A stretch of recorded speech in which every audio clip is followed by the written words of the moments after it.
is in the footnote. Um, Abdurrahman ibn Ghanam al-Ash'ari reported that he was the one to write and deliver the contract between the disbelievers of the people of Sham, the area of modern-day Syria, Palestine, Jordan, and Lebanon, also referred to as the Levant, and Muslims in return for the contract that they asked Umar ibn al-Khattab radiallahu anhu for safety of their tribes. They stated, interesting, in the name of Allah, the most compassionate, the merciful, this is a letter from the slave of Allah, Umar, to the leader of the disbelievers, from the Christians of such and such city. When you came to us, we sought from you security for our persons, our families, our wealth, and the people of our religion, and we take as conditions upon ourselves. Right, these are this is well interesting because all you hear all these guys going on about the jizya and oppressing kuffars and all of this. These are like the terms of jizya and the conditions that Dhimmi will live under. Listen to this. We will not build any more churches and other places of worship. Neither shall we repair those that have gotten weak in their structure, and those churches that have already fallen, we will not rebuild. We will not be rebuilt. Our doors will always be wide. Yo, fam. Our doors will be wide open both day and night for all Muslim travelers who would like to stay with us, and will host them for 3 days and 3 nights. Do you hear that? The kuffars have to keep their doors open, yeah? The dhimmis, for Muslim travelers who would like to stay with them for 3 days and 3 nights. We will not give protection to any spies in our homes, and we will not deceive Muslims by any means. You lot should copy this. Yo, go scroll up. Let me get number 1 and 2 again. Okay, Hold on. send this to the madkhalis. Yo, allow the Mudkali thing, man. No, with the spying thing, the spying. Send that to the madkhalis because they passed a fatwa saying you're allowed to spy on Muslims. Good point, man. Screenshot this. Yeah, I'm but gonna they're not copy. gonna. No one's taking this as evidence, bro. I'll be honest in it. But Yeah, but it's enlightening though. no, but listen. This is under Umar al-Khattab, the letter that he sent to Sham for them to pay the jizya. Yeah, and it's got full narration, bro. Oh, And it's the letter that he sent to Sham that if they pay the jizya, that we will accept the jizya under these conditions, bro. oh, that's So then. I thought this was the Taliban's treaty thing. no. It's the footnote of just an example of what a dhimmi, what he lives under, and his rights and Yeah. stuff. So the first one, basically, they will not build any places of worship, new ones, and they will not repair broken down ones. Their door will always be open, day and night, for all Muslim travelers who would like to stay with them and host them for 3 days and 3 nights. They then number three, we will not give permission to any spies in our homes, and we will not deceive Muslims by any means. Rah. So it seems to me like the Dhimmi have more honor, yeah, than these Madkhalis, bro. Subhanallah. See, there you go Mm. in regards to grassing up Muslims, man. Okay, we will not teach our children. Rah. Listen to this. Number four, we will not teach our children the glorious Quran, and we will not manifest shirk to them, and we will not preach our religion to anyone. And if anyone wants to accept Islam, he will not be stopped from that. Number five condition, we will treat Muslims with dignity and respect, and if they would like to take their seat, What? we will leave our seat and will make it available for the Muslims. Oh. Wait, can you see? Subhanallah. Wait, And unfortunately, it's the other way around today. yeah, but look Yeah, at number bro. four. Look at number 4. We will not teach them the glorious Quran. Why do you think that is? Because they can Interesting. corrupt it. Because they can corrupt Yeah, it. because they're gonna just make it out to be deviant, bro. They're gonna use it for their Exactly. own agendas and Exactly. all that. And next thing you That's know, they'll start creating their own religion and that. Exactly. And we will not manifest shirk to them, and we will not preach our religion to anyone. If anyone wants to accept Islam, he will not be stopped from that. Right, and they basically have to give up their seat up for us. not imitate Muslims in their appearance, whether it is in clothing, shoes, nor in their hairstyle. Subhanallah, I heard this before, yeah, that the dhimmi has to dress differently and look different to the Muslim. So the Yeah, they got Muslim, to you shave can the see, front you of can their see head. clearly he's a Muslim. I think you know what it is. With Umar al-Khattab, yeah, he was differently strict on the kuffar, didn't it? He used to be Yeah, like, I'm not gonna honor them when Allah dishonored them in the Quran. You get me? yeah. Okay. Subhanallah, man. They have This to. They is have this is to explain grimy. everything. This is gonna come across bare intolerant, but so be it, bro. Huck is huck, innit? Exactly. Islam is Islam. You can't change it for anyone. We will. So I should send this to Ali Dawa. Okay. We will Sorry, treat brother. I was Muslims. on mute. You actually should send it to Ali Dawa and then say to him, stop giving the coconut dawa anymore and give him the real dawa. Yeah, it's true, man. I think you know what? Every Muslim has this stage where he has an awakening, innit? And he's either gonna go the right way or he's gonna go down the coconut route.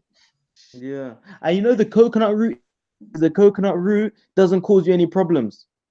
Yeah, man, definitely. You don't lose your job from the coconut route. You don't get called extremist from the coconut route. You don't potentially go to prison for the coconut route. You don't get killed for the coconut route. So it's easy, isn't it? No, but And you bro, know for what? If some the people, Muslims the in this coconut country route had is more hard, al-wala bro. wal-bara, yeah, there's enough successful Muslims in this country, yeah, that if they wanted to, we could all create our own economies and all employ our own people. But no, this is what diluting the deen does, bro. And that really and truly makes apparent, yeah. It really does make apparent what side they're on. So you know who people who say stuff like this, like all of you people are causing problems for us in this country. He's immediately shown what side he's on. He's on their side. Yeah, subhanallah. Yeah, when he said that to Suleiman and Bilal, I thought, subhanallah, this coconut, this hypocrite, because it's not Suleiman and Bilal that are causing women's hijabs to get pulled off. It's the lack of understanding from the kuffar. It's the media propaganda, different things. It's not two Bilal and Yeah, Suleiman's bro. fault. Imagine this, yeah. Is he taking this list, yeah? Go in speaker's corner, bro, and standing on your little podium thing and reading this out.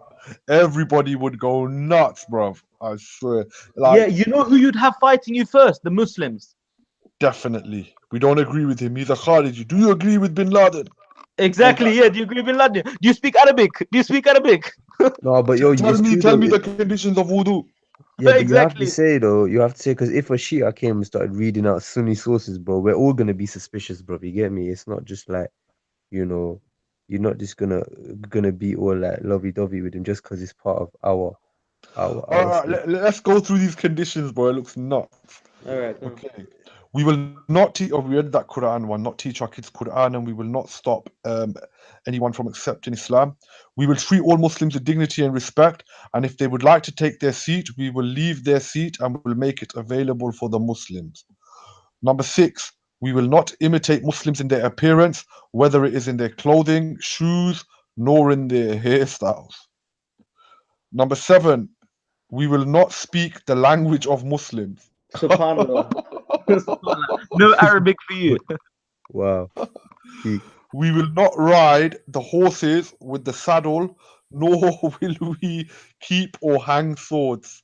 They basically say man has to ride the horse on his side Oh, like a like a woman. woman, like a woman. You know what? We're gonna have to keep this and go through it at peak times to enrage some kuffar, and enrage some chocolates, bro.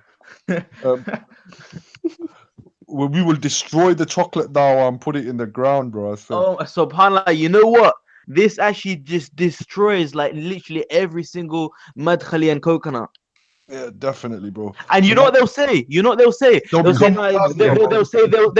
they'll say, no, no, this isn't from Quran or Sunnah, so I don't accept it. Yeah. I bet that's what they'll Yeah. say. Or they'll Um, try and find a chain in the narration and try to break it. Yeah. Okay. Um, we will not engrave Arabic calligraphy on our rings. We will abstain from alcohol. Rah, telling them man to abstain from alcohol, bro, straight up. I thought we allowed them because it's part of their religion to do all that Jesus Nah, you math. know what, akhi? Akhi, in Islamic Spain, in Al Andalusia, they were allowed, not on the road, but in their yards, they were allowed. Okay. So then it says we will clip our hair from the front. Um, we will not manifest the cross on our churches. We will not put their religious books. We will not put their religious books in the pathways of the Muslim and in the marketplaces. Rah. We will use clappers in our churches, but very softly. We will not read our religious books in loud voices, nor will we display our religious symbols in public. We will Subhanallah. not wail over our dead ones, and we will not hold torches while being in Muslim pathways. We will have no right upon captured slaves of the Muslims, and we will prove to be the well-wishers of the Muslims. What does that mean? As in they maybe Allah Alam, but maybe as in they want good for the Muslims. We have no right upon captured Muslims. So basically, they're not allowed to have Muslim slaves. They're not allowed to have milk al-yamin of the Muslims. Okay, and we will prove to be well-wishers of the Muslims. Allah And number Alam. 17, we will not sneak into Muslim homes. Then it says, when this contract was brought to Umar al-Khattab, he added one more condition, which was that they will not kill any Muslim, and that breaking any one of these conditions will result in nullification of this contract. It should be known that the conditions of jizya that were applied by Umar were not the product of his judgment, and thus not applicable in today. Hold on. It should be known that the conditions of jizya that were applied by Umar were not the product of his judgment, and thus not applicable in today's time. So the Taliban are basically saying it's not applicable. No, 1 second. It says is that the conditions applied by Umar still stand as conditions today, What is and that must be applied in the event that the Muslims take control of an area and establish the law of Allah. So Okay, the so it is on conditions are still the same conditions today. So the proof for this is that it was the sunnah of one of the rightly guided khulafa that must be established, as the Prophet ﷺ said, you must stick to my sunnah and the sunnah of my rightly guided khulafa. Rah, serious business, bro. Exactly. So there's a to back up what Umar ibn Khattab said, and yet still, I bet you the Madkhalis will still have something against it.